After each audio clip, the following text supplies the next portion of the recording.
Selama ini kita menganggap bahwa semakin banyak kita menggunakan pupuk kimia akan menghasilkan panen padi yang semakin tinggi.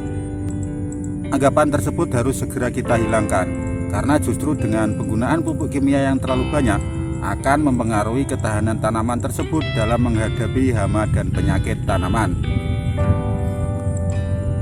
Jika pada tanah tersebut sudah tersedia nutrisi yang dibutuhkan tanaman, penggunaan pupuk kimia akan bisa diminimalisir atau bahkan dihilangkan sama sekali.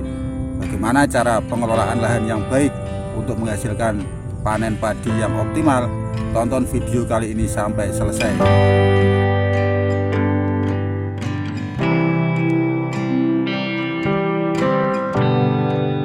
Sekilas padi ini tampak seperti padi lain pada umumnya, tapi sebenarnya padi ini tidak menggunakan pupuk kimia sama sekali, tidak menggunakan pupuk urea, pupuk ZA, Ponska, SP36, dan juga tidak menggunakan obat atau pestisida kimia. Kok bisa? Dari yang teman tani lihat sekarang ini, pertumbuhan tanaman 100% normal, bahkan malainya terisi penuh dari ujung sampai pangkal. Yang teman tani tonton ini adalah padi yang diusahakan oleh Mas Burhan, Tayu Kulon, Jawa Tengah. Ini adalah padi mix antara Cihirang dan Membramo dari luasan 0,45 hektar. Ini benihnya 10 kilo Cihirang dicampur 5 kilo Membramo, ditanam pada saat persemaian umur 15 hari dengan tanam manual ibu-ibu. Sampai pada umur 80 hari setelah tanam ini sama sekali tidak menggunakan pupuk kimia, baik urea, Ponska, ZA maupun pupuk yang lain. Dan juga sampai detik ini tidak dilakukan penyemprotan obat atau pestisida kimia sama sekali. Di sawah ini mulai tidak menggunakan kimia sudah sejak 8 tahun yang lalu. Pada awalnya di lahan ini ditaburi pupuk organik dari kotoran sapi sekitar 15 ton bertahap 1 tahun dalam 3 musim tanam. Dan setelah itu sampai sekarang tidak lagi ditaburi pupuk organik padat.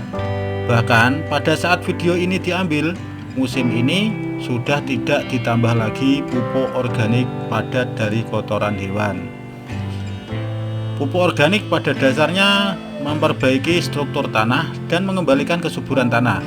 Memang prosesnya pelan ya, tidak seperti pupuk kimia, tetapi akan awet di tanah, bahkan akan berproses terus di lahan sampai bertahun-tahun asal tidak terkontaminasi bahan kimia. Setelah proses tanam, di awal masa vegetatif yaitu sekitar 1 bulan, dilakukan penyemprotan pupuk organik cair, fermentasi dengan bahan dasar bonggol pisang dan rebung tunas bambu, dilakukan seminggu 2 kali berseling antara bonggol pisang dan rebung.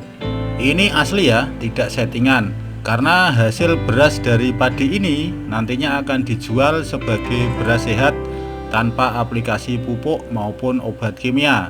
Dan bagi orang yang sadar akan kesehatan dan mengutamakan rasa nasinya, akan mau membayar agak mahal beras dari lahan ini. Terus bagaimana cara fermentasinya dan bagaimana cara aplikasinya? Simak caranya berikut ini. Untuk membuat fermentasi pupuk cair 5 liter yang kaya akan kandungan fosfat dan kalium, kami menggunakan campuran 2 liter air rendaman beras ditambah 2 liter air kelapa, kemudian tetes tebu 1 gelas air mineral dan aktivator 1 gelas. Kemudian dimasukkan ke dalam jerigen 5 liter. Lalu bonggol pisang ditumbuk, dimasukkan. Berapa jumlah bonggol pisangnya? Tambahkan aja tumbukannya sampai campuran tersebut sampai dilekukan atas dari jerigen. Jangan sampai penuh. Proses ini membutuhkan waktu 3 minggu di jerigen tertutup. Dan jangan lupa tutup jerigen dilubangi dan dikasih selang kecil seukuran selang bensin motor. Dan selang tersebut dimasukkan ke dalam botol air mineral yang diisi air. Begitu juga dengan fermentasi rebung bambu, campuran cairannya jumlahnya sama. Setelah minimal 3 minggu, digunakan menyemprot padi ini dengan ukuran 1 setengah liter sampai 1 liter untuk satu tangki 14 liter.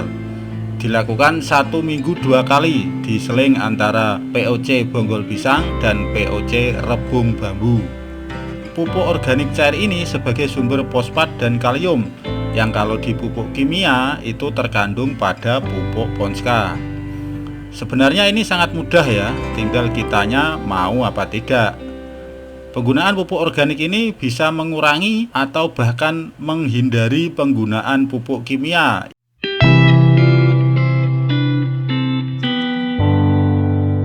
Gimana, teman tani tertarik mencoba apa tidak? Kalau teman tani bertanya bagaimana dengan pengendalian hama dan penyakit di lahan ini, nanti di video berikutnya akan kami ulas tentang bagaimana caranya pencegahan dan pemberantasan hama dengan cara organik. Biar tidak terlewatkan informasi yang lain di channel ini, makanya subscribe ya, karena subscribe itu gratis.